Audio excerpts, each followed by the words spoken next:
ఈ ఒక్క షాట్ చూడంగానే మీకు అర్థమైపోయి ఉంటుంది నేను ఏ సినిమా చూడడానికి వెళ్తున్నాను అని. ఇంకెందుకు లేటు, వచ్చేయండి వెళ్ళిపోదాం. Hello guys, welcome back to my channel. This is Ajay.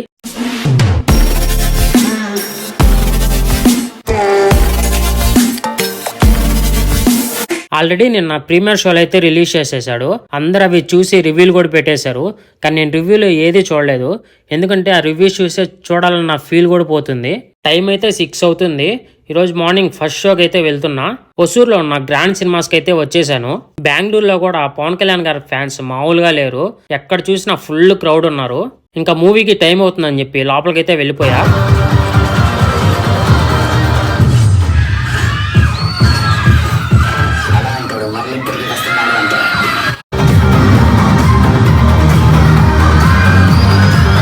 First half అయితే కంప్లీట్ అయింది.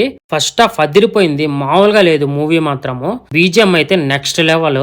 మన తమన్నా బీజిఎం ఈ రేంజ్ లో కొట్టేది ఒక్క హీరోకే, అది మన బాలయ్య బాబుకి.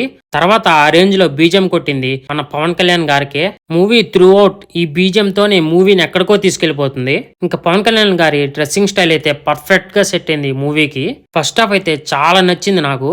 ఇంకా బయటకు వచ్చి స్నాక్స్ తీసుకొని సెకండ్ పార్ట్ చూడాలని చెప్పి త్వరగా వచ్చేసాను లోపలికి. ఇప్పుడే మూవీ అయితే కంప్లీట్ అయింది. ఇంకా మూవీ ఎలా ఉందంటే నాకు అయితే చాలా బాగా నచ్చింది మూవీ. ఇంకా పవన్ కళ్యాణ్ గారి ఫ్యాన్స్ అయితే పిచ్చెక్కిపోతారు ఈ మూవీ గాని చూస్తే. ఫ్యాన్స్ కి ఫుల్ మీల్స్ అనే చెప్పాలి ఈ మూవీ. బీజిఎం తోనే ఈ మూవీని ఎక్కడికో తీసుకెళ్లిపోయారు. ఆ ఫైట్ సీన్స్ గానీ, ఆ బీజిఎం గానీ మూవీని ఎక్కడికో తీసుకెళ్లాయి. ఇంకా సాంగ్స్ కూడా చాలా బాగున్నాయి. సెకండ్ హాఫ్ లో ఒక 10 మినిట్స్ సెంటిమెంట్ ఉంటుంది, అక్కడ కొంచెం ల్యాగ్ అనిపిస్తుంది అంతే. రిమైనింగ్ అంతా చాలా బాగుంటుంది మూవీ. ఎవరెవరో ఈ మూవీకి నెగిటివ్ రివ్యూస్ ఇచ్చి అవి మీరు చూసి ఈ మూవీ మాత్రం మిస్ చేసుకోకండి. ఈ మూవీకి పార్ట్ 2 కూడా ఉంది, అది ఎప్పుడు వస్తుందో చూడాలి. ఇంకా మన పవన్ కళ్యాణ్ గారికి యాక్టింగ్ అయితే నెక్స్ట్ లెవెల్. అసలు ఈ మూవీలో వన్ మ్యాన్ షో అనే చెప్పాలి. నాకైతే మూవీ నచ్చింది. మీరు కానీ ఈ మూవీ చూసింటే మీకు ఎలా అనిపించిందో కామెంట్ చేయండి. ఇలాంటి వీడియోస్ కోసం మన ఛానల్ ఇప్పుడే సబ్స్క్రైబ్ చేసుకొని కొంచెం సపోర్ట్ చేయండి. ఉంటా.